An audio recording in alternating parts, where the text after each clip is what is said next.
Welcome to the Shakaama Live Show with your host, Shakaama. Be sure to interact with the video.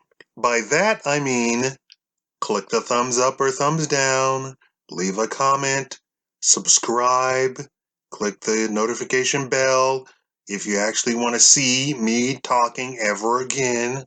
All of that is considered interaction to YouTube, and it makes all the advertisers super duper happy. And I mean super duper happy. However, if you're blocking advertisement, nothing you do counts. Not even your view, not your comments, nothing.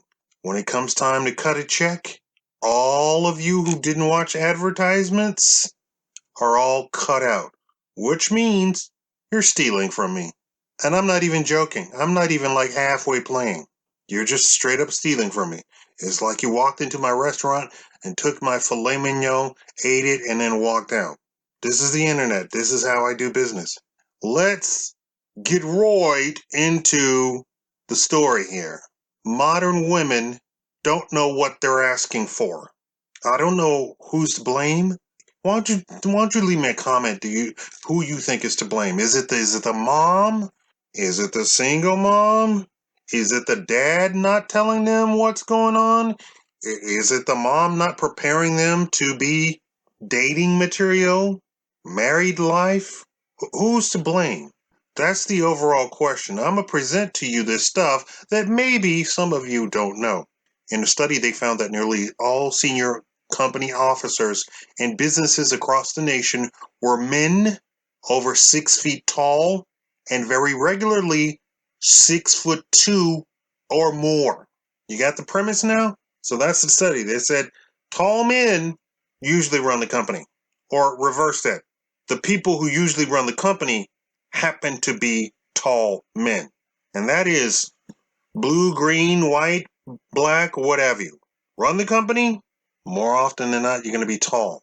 And more often than not, good looking. They also found that out. And that they knew that years ago. This is why when I see good looking people who are like criminals, I go, what are you doing? What? You don't have to do that. You could literally parlay your good looks into a lot more money than the small fry stuff that you're doing. Remember, I'm a third-year law school student, so I have common contact with criminals. The modern woman who asks for a man to be 6 feet or higher in order for her to date him. First of all, that's crazy. Isn't that crazy? In order for her to date him, or date her, had an average salary of $30,000 a year. The woman, on average, had $30,000 a year and an average educational level of high school diploma. The woman, on average, had a high school diploma as far as her education went. The average man, 6'2" or more, had a staggering average salary of some $80,000. This is the conservative estimate of the average of the 6'2" man in the United States a year, meaning all the broke men who were 6'2" and over were being lifted. Let's say you had a whole bunch of men who were 6'2". The men who were also 6'2", who you then calculated their salary into the average, were lifting those men without the nice salary out of the average by all the men 6'2", meaning that they had made upwards of $300,000 a year and over, and were mostly among the 1%, which is something like $340,000 a year. 1% doesn't really hold the water that you think it holds when you're talking about people who merely make $340,000 a year. Let's go to California or New York or Miami or Dallas, and let's see what can a salary of $340,000 a year actually get you. In some of those cities, $340,000 means that you are living just above poverty level because of how expensive everything is. If you live in one of those cities, tell me, calculate, tell me all of the expenses that you have. I know YouTube and Google tell me that most of you will actually make around upwards of $100,000 a year. YouTube and Google. So please stop being silent and letting all the poor people talk. I'm calling you out now. If you live in those big cities, $340,000, what will that get you? What does that mean? What kind of lifestyle do you have? So the men 6 feet and over are clocking in mostly around $80,000 a year.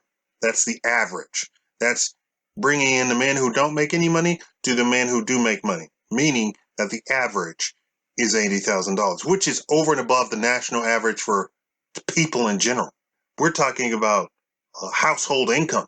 So that's all the men of all heights is around 60-something thousand dollars. Now we're limiting it to men who are 6 feet and over, and all of a sudden that salary jumps up. That average salary jumps up. So the women seeking just tall men were batting well out of their league while bringing absolutely nothing to the table.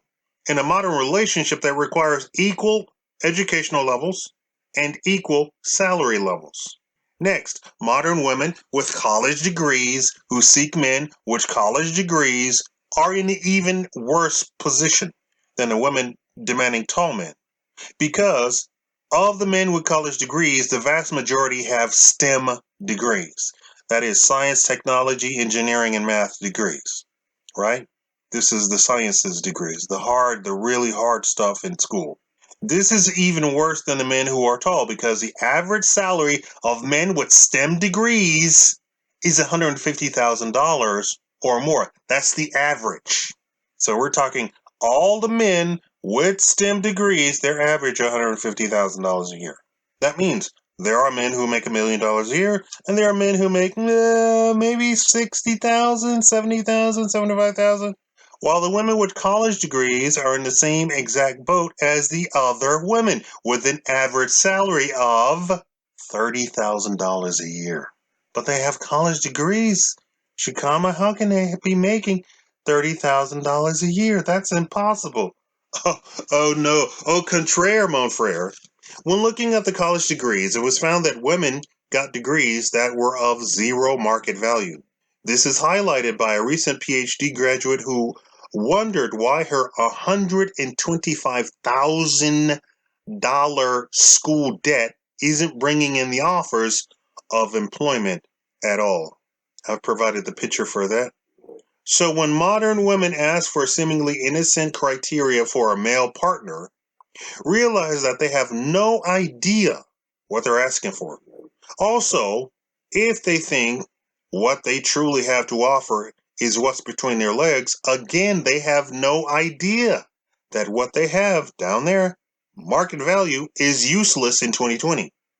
When literal meat market bars and nightclubs, you know, the ones where the people just dress up and they, all that sort of stuff, right?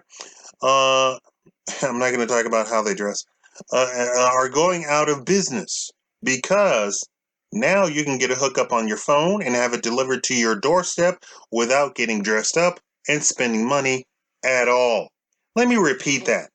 You can now order a man or a woman to come to your door just by asking. You don't have to buy dinner. You don't have to spend money on a movie. There's none of this awkward who's going to pay the bill.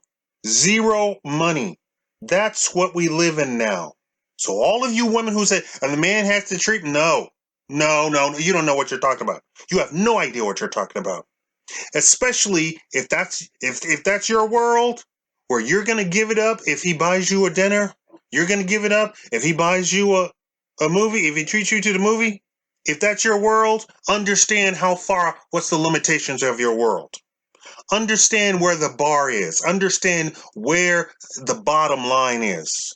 And the bottom line is he can flip his phone. Oh, you don't have flip phones anymore. He can he can bring up his phone, go doot doot doot doot. Hi, how you doing? Come over. You're 50 feet away from me. No, I'm sorry. If you're in that world, understand you're in that world. That you're competing with those women. So let's talk about that. Let's get into that. Okay, so if they think that that's what they truly have to offer, they have no idea what they're talking about. The market value is zero. When literal meat market bars are going out of business because you can dial it up on your phone and have it delivered to you on your doorstep without getting dressed, without spending money at all, zero money. So in essence, modern women are thinking it's 1600. You're trying to act like it's 1600, but failing to realize that you're on this list. Number one, they now compete with men for jobs. Number two, they now compete with men for salaries. Number three, they now compete with men in education. Number four, they now compete with men in independence. Let me touch on that education for a second. Women say, well, men go to college. No, if you look at the modern college campuses now, you have a very toxic environment for men in the liberal arts college. It is now dominated by women to the tune of 95%. They've, they've even called for men to be banished out of classrooms of, of college courses. Let's not have men at this open college. It's not an all-girl college. At the regular open college, let's banish men out of classrooms. That's what's going on. So when you say, how dare the men go into STEM? So that's the only place that men can be on college campuses in this modern era. So please spare me the, oh my God, I can't believe men make more money. That's because the women on college campuses kick the men out of the courses where you don't make money. The irony of it is hilarious. When all of that stacks up, they're in a no-win situation. Here's why. Either they don't compete with men, or if they happen to be the 1% of women that actually beat men in all of the areas of the competition, no man wants them. Because to beat men in the competition, pay attention right here, you have to have characteristics that are manly. I'm paraphrasing according to Dr. Jordan Peterson, which means you are removed from the dating and mating pool. Understanding that, that's what women are up against. The response then is to stay in the dating and mating pool. What position is a woman to be? Here's a second list. Number one, they're competing with other women in beauty. Number two, they're competing with other women in health. Number three, they're competing with other women in respectability. Don't dismiss that. Number four, they're competing with other women in femininity. Don't dismiss that at all. Number five, they are competing with other women in homemaking. If the woman loses this competition too, then she's really up a creek. But this list is easily achievable with regular female dedication, meaning exercise, good diet, what have you, right? Taking care of your skin, seeking all the things for beauty, right? Right? The problem is modern women refuse to even acknowledge this list. Beauty, health, respectability, femininity, homemaking. Refuse to acknowledge that list. There are even movements to destroy the list. You can't comment on a woman's beauty. You can't call out a woman's health or eating habits. You can't call out a woman on her promiscuity. You can't call a woman out on her size. Literal movements exist to make sure that the second list is not observed by men.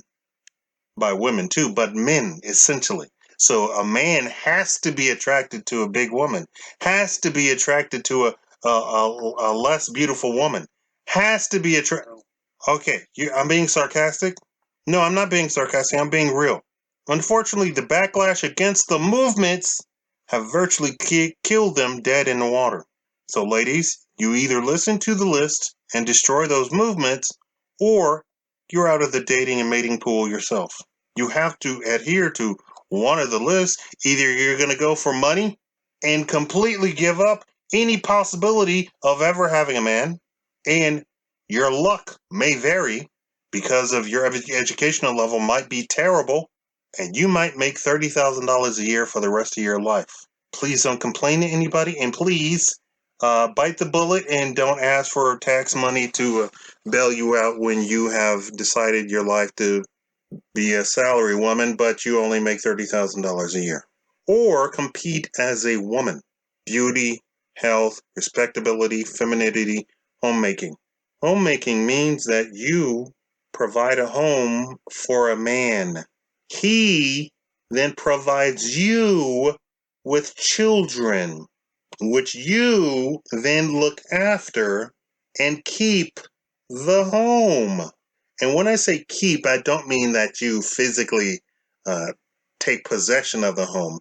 I mean that you are in charge of the home, which is supposed to be the position of the woman, right? The feminist movement has rewritten history, trying to pretend like you were a prisoner in the man's home. No, you were a keeper of the home. You were in charge of the home. Please come out from that terrible, terrible movement. Thank you all for watching. I wish all of you all to be married and live happily ever after. That means that you don't compete with a man for a salary. That's what that means. And that means then that the man can have a salary where he can take care of you and the children for the rest of his life. But you say, I want my own money. When you're married, it's all your money. A lot of people, again, I ask, whose fault is it, this attitude that we have this day of what marriage is or what it is to date a man? Why is it so off kilter? Why? I want you to live happily ever after. And when I say happily ever after, the ever after part is what I'm stressing. That means that you don't get upset and call for divorce, destroy the family, destroy the legacy, and have nothing to show for it afterwards, other than a broken life, broken children, messed up adults, no legacy. And I keep repeating this. 5 years after divorce, it's something like 80% of women are broke. Broke. You don't necessarily get alimony. And the way it's going now, that's being washed out because women are having to pay alimony because they competed with men for salaries. So no, alimony is not in your cards, sweetheart. So then 5 years later, you're broke. Also, when you get the house, he doesn't pay your mortgage. You have to pay all that stuff. And now even child support is 40% women paying child support to men. Why? Because you're competing with men for a salary. Understand what you're doing. So now not only is it 80% are broke 5 years later, but something like 30% are homeless. Homeless. They're not just broke. They lost everything. Now, we got an actual finally, we got an actual data on marriage. 50% of marriages do not end in divorce. I think the number was something like 80% of people who get married stay married. And I kept telling you that stats, people lie about stats. They're trying to promote something. They're trying to make you afraid. They're trying to make you fearful.